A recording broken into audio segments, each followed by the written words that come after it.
ধন্যবাদ। যে ঘটনাটা ঘটেছে আসলে সেটা অবশ্যই অনাকাঙ্ক্ষিত। আমরা খবর পাওয়ার পরে আমি নিজে এসপি ঢাকা থেকে এইমাত্র চলে আসলাম। জানেন কিছুক্ষণ আগের ঘটনা শোনা মাত্রই চলে এসেছি।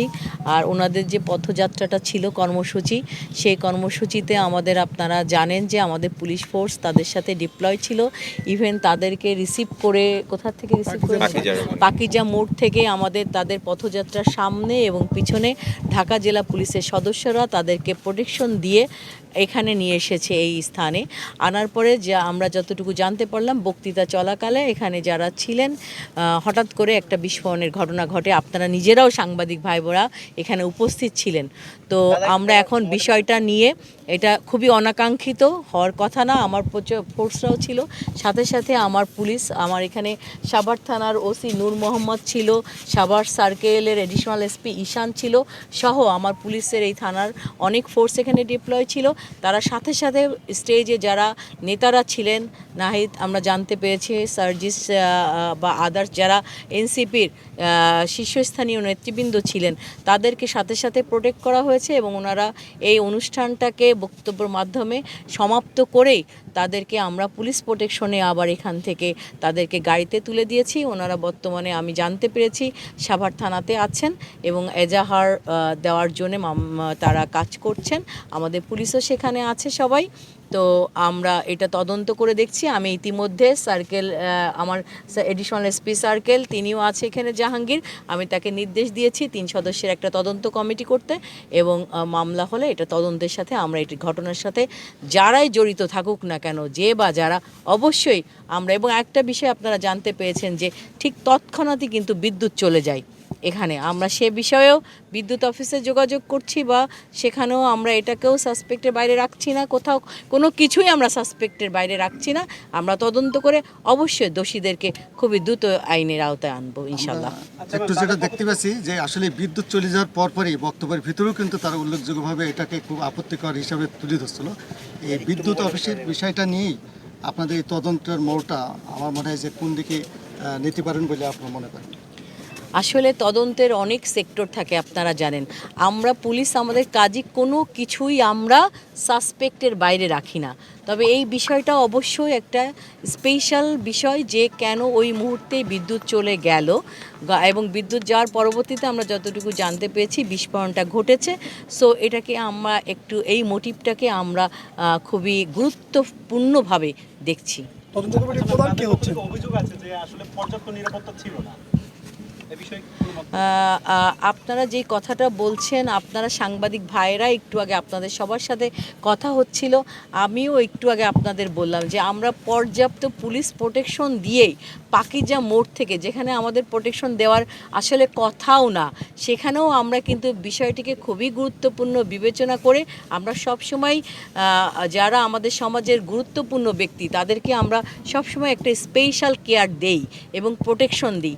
সেজন্য আমরা তাদেরকে পাকিজা মোড় থেকে আমার পুলিশ ফোর্স সামনে এবং পিছনে থেকে তাদেরকে এখানে নিয়ে এসেছে এই প্রোগ্রাম স্থলে, এবং এখানেও আগে থেকেই আমাদের পর্যাপ্ত ফোর্স ডিপ্লয় ছিল এবং ঘটনা ঘটার সাথে সাথেই আমার পুলিশ কিন্তু তৎক্ষণাৎ তারা কাজ করা শুরু করেছে এবং ওনাদের সকলের প্রোটেকশন দেওয়ার ব্যবস্থা করেছে। একটি ভিন্ন প্রশ্ন, সেটা হচ্ছে সাভার মডেল থানায় ওসি নেই, এরকম একটি বিষয় নিয়ে সাভার জনমনে বিভ্রান্তিকর তথ্য ছড়ানো হচ্ছে বা বিভিন্ন জায়গায় বলা হচ্ছে।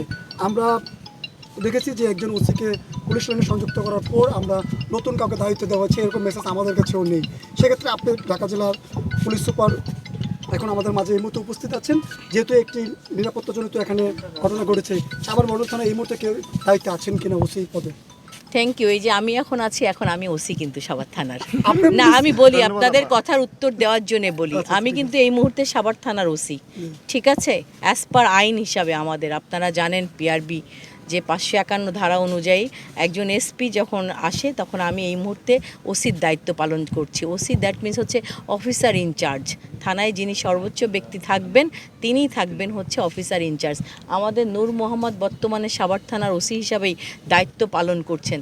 সো সাভার থানার ওসি নাই, বিষয়টা তথ্যটা আসলে একটু আমাদের আইন সম্পর্কে অনেকেই জানে না, র্যাঙ্ক বিষয় সম্পর্কে সাধারণ জনগণ হয়তো অবগত নাই বলেই এই ভুল ধারণাটা জনগণের মধ্যে হচ্ছে। তো আমি বিংয়ে এসপি ওসি হিসাবে যখনই দেখেছি একটা গুরুত্বপূর্ণ ঘটনা এবং অনাকাঙ্ক্ষিত ঘটনা ঘটেছে, আপনি দেখেন আমি ঢাকা থেকে আমার কিন্তু আধা ঘন্টা সময়ও লাগেনি, আমি কিন্তু এখানে চলে এসেছি। সো এই মুহূর্তে আমি ওসি, আর আমি যখন থাকবো না আমার আপনারা জানেন আমার থানায় যদি একজন ইন্সপেক্টর না থাকে, সেই মুহূর্তে যদি একজন কনস্টেবলও থাকে, সেই কনস্টেবলে সেই মুহূর্তে থানার ওসি হিসাবে দায়িত্ব পালন করে। সো এটা আসলে জনগণ আমাদের এই র্যাঙ্কিং ব্যাচ সম্পর্কে জানে না বিধায় এই বিভ্রান্তি। নূর মোহাম্মদই বর্তমানে সাভার থানার ওসি হিসাবে দায়িত্বে আছে। তবে স্থায়ীভাবে সবার মতো জায়গায় স্থায়ীভাবে ওসি নিয়োগ হ্যাঁ, আপনি যেটা বলেছেন স্থায়ীভাবে, আসলে ওটাও আসলে আপনি যেটা বলেছেন ওই সিস্টেমেরই একটা অংশ। স্থায়ী আর অস্থায়ী বলে কোনো কথা না, আমরা সমান দক্ষতা যোগ্যতা এবং আমাদের প্রফেশনালিজমের সাথে আমরা এভাবে ডিপ্লয় হই যখন যে যেখানে দায়িত্বে থাকে। এই মুহূর্তে নূর মোহাম্মদই স্থায়ীভাবে ওসি। প্রধানটা একটু যদি আমাদেরকে বলতেন। তদন্ত কমিটির প্রধান হবে আমাদের উত্তর, যেটা বলা হয় এডিশনাল এসপি উত্তর, আমাদের জাহাঙ্গীরকে আমি তদন্ত কমিটির প্রধান, এবং আমাদের যে ঈশান আছে সার্কেল এডিশনাল এসপি উনি, আর এই থানার ওসি নূর মোহাম্মদ, আপাতত এই তিনজনকে দিয়ে আমি কমিটি করে দিচ্ছি। ওনারা যদি প্রয়োজন মনে করে তদন্তের স্বার্থে আরও তাদের সদস্য সংখ্যা কোপ আপ করতে পারে। ম্যাডাম আমি একটু একটা প্রশ্ন আসি, সেটা হচ্ছে এখানে যে সমাবেশ হচ্ছে আমরা শুনতে পাচ্ছিলাম যে এটা পাকিজার উপরে হওয়ার কথা ছিল, পরে আবার এখানে নিয়ে আসা হলো। এটা কি অনুমতি ছিল ওনাদের সমাবেশ করার এখানে? এই জায়গাটাই এই স্থানেই টাইম কয়টায়? আচ্ছা, আপনারা যেটা জানেন যে আমাদের কাছে তারা একটা লিখিতভাবেই জানায় যে তারা প্রোগ্রামটা পথযাত্রা শেষে এখানে এসে ওনারা বক্তব্য রাখবেন। তো আমরা এই জন্য পথযাত্রা থেকে আমাদের পুলিশ তাদেরকে রিসিভ করে এখানে নিয়ে এসেছে, এবং ওনারা প্রোগ্রামটা করতে চেয়েছিলেন, সময় চেয়েছিলেন 6টার সময় এখানে আসবেন এবং বক্তব্য দিবেন।